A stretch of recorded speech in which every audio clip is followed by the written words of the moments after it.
yang sudah bersenang-senang berbicara. Saat ketemu, benar-benar seorang gadis cantik, lagi undang satu sama lain untuk makan bersama. Mereka berdua pergi ke restoran untuk makan, pria itu menatap gadis itu. Kemudian langsung kata bahwa setelah makan, pergi ke hotel untuk beristirahat. Gadis ini setuju, bahkan menunjukkan rasa tertarik. Dia bahkan lagi bilang mau minum sedikit anggur. Gadis itu memesan sebotol anggur, mereka berdua dengan senang hati saling meminum. Saat bayar, baru tahu bon itu hampir 10 juta. Botol anggur itu berharga 9,5 juta. Botol anggur mahal yang tak terduga itu membuatnya merasa bingung. Apakah mau candanya? Gadis itu langsung bilang, hanya sebotol anggur juga tidak bisa beli, tapi lagi mau menggoda orang. Lalunya cepat pergi. Dan dua laki-laki yang berotot muncul. Ini benar-benarnya satu tipuan.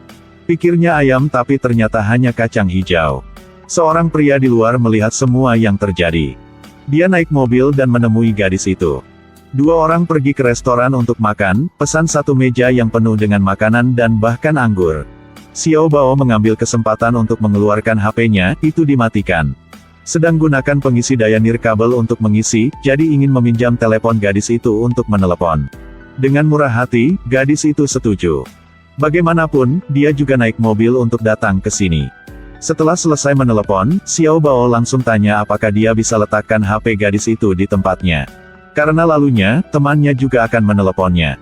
Gadis itu langsung setuju tanpa pikiran. Xiao Bao ambil dompetnya untuk membayar. HP-nya lagi letakkan di meja. Gadis itu juga tidak takut bahwa Xiao Bao akan pergi. Makanan bernilai lebih dari 20 juta, Xiao Bao tidak mengatakan apa-apa. Kemudian keluarkan segumpal uang dari sakunya, tetapi itu jelas tidak cukup. Harus bayar dengan kartu kredit. Pada saat ini, seorang pria di luar masuk dan katakan bahwa mobil Xiao Bao sedang halangi jalan dan harus segera keluar untuk selesaikannya. Xiao Bao juga letakkan tasnya di kasir. Ini untuk buat gadis itu rasa aman. Orang-orang yang berotot di dalam masih menatapnya.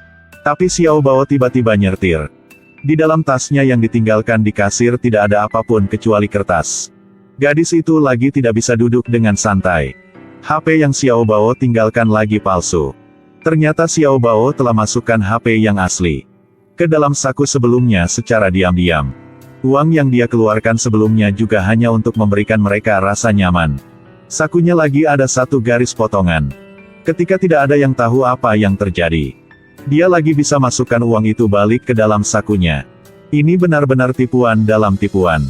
Keduanya adalah pekerja perbaikan gas. Pekerjaan mereka sehari-hari adalah pergi ke rumah pelanggan untuk melihat apakah ada kebocoran gas. Mereka sebenarnya penipu. Setiap kali ngecek, mereka selalu bilang ada masalah dengan pipa dan perlu diganti. Satu pipa sekitar 1-200 ribu. Mereka dibayar ratusan ribu, setiap hari bisa ganti pulan pipa, makan juga banyak uang. Hari itu, mereka pergi ke rumah wanita hamil untuk memeriksa. Kata-kata pertama wanita itu adalah nyuruh mereka masukkan ponselnya ke dalam kotak karena takut radiasi. Mereka juga ikuti. Ada juga laki-laki yang memperbaiki kunci. Mereka tidak terlalu perhatikan dan masih memeriksa seperti biasa. Katanya ada kebocoran gas, jadi pipanya bermasalah dan harus diganti baru. Mereka menyalakan kembali katupnya tetapi itu lagi hancur. Gas mulai keluar, mereka ingin membuka pintu ventilasi. Tapi pintunya bermasalah dan tidak bisa bukanya. Wanita itu masih di sini, jika ada kematian, akan jadi masalah besar. Wanita hamil itu tidak bisa menahannya lagi dan pingsan. Ini membuat mereka berdua panik. Dia dengan cepat panggil orang yang perbaiki kunci di luar. Tukang kunci katakan bahwa tanpa persetujuan pemilik, dia tidak akan buka pintu.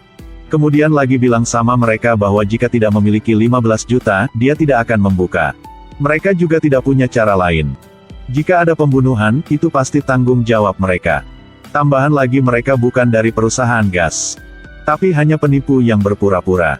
Tukang kunci ini juga pintar, lagi ambil HP mereka. Paksa mereka katakan kata sandi dan bayar dulu, lalunya dia baru buka kunci. Sangat sulit baru bisa keluar, mereka letakkan wanita hamil di kursi. Untungnya dia baik-baik saja dan sadar kembali. Dia baru saja dengar bahwa mereka karena mau buka kunci sudah habiskan 15 juta, jadi maunya kembalikan uang buatnya. Dan tidak paksa mereka untuk memberi kompensasi. Tapi yang terkejut wanita itu dan tukang kunci lagi kaki tangan. Dia juga tidak hamil. Pada saat ini, ada orang lain muncul. Dia membuka pintu dan masuk. Baru saja lihat mereka berdua, lagi mengira ada pencuri di rumah. Dan pintu kamar lagi terbuka.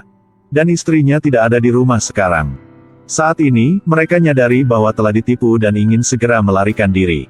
Tapi tidak begitu mudah, mereka harus bayar 6 juta. Kali ini, itu benar-benar trik berubah menjadi rugi. Jenis yang baru saja bocor bukanlah gas tetapi hanya udara terkompresi yang mereka siapkan sebelumnya. Hanya saja tambah sedikit bau, jadi seperti gas. Gadis itu dan keduanya dulunya adalah satu tim, milik organisasi yang sama. Mereka dicanda 2 kali oleh Xiao Bao, pastilah sangat kesal. Xiao Bao dan temannya keluar untuk minum dan harus memanggil sopir. Hampir ke tempat tujuan, sopir lagi terima panggilan telepon. Jadi harus jelaskan kepada Xiao Bao bahwa dia memiliki alasan desak untuk pergi.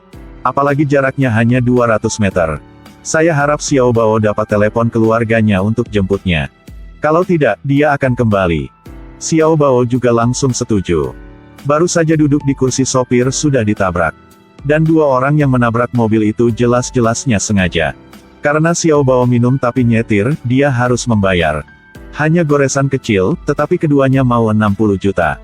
Ini benar-benar jebakan, Xiao Bao sudah mengerti. Keduanya dan sopir adalah satu tim dan mau menjebakkan Xiao Bao. Tidak bisa katakan apa lagi, Xiao Bao sekarang katakan dia yang salah karena harus didenda. Tapi dia tidak punya banyak uang, jadi akan meminta saudaranya bawa ke sini. Tunggu di sini sebentar. Xiao Bao berikan 2 orang itu sebotol air.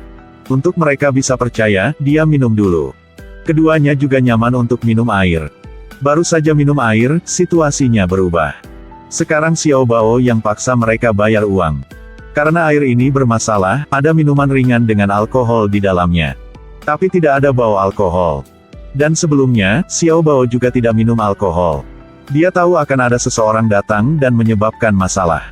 Ini adalah drama yang dia buat. Di dalam botol lagi Coca-Cola. Dan dia juga menyiapkan pengukur alkohol. Ketika mereka mulai meniup adanya alkohol. Keduanya marah, tapi ada kamera yang mengarah ke mereka. Jadi harus menyerah dan membayar 3 juta.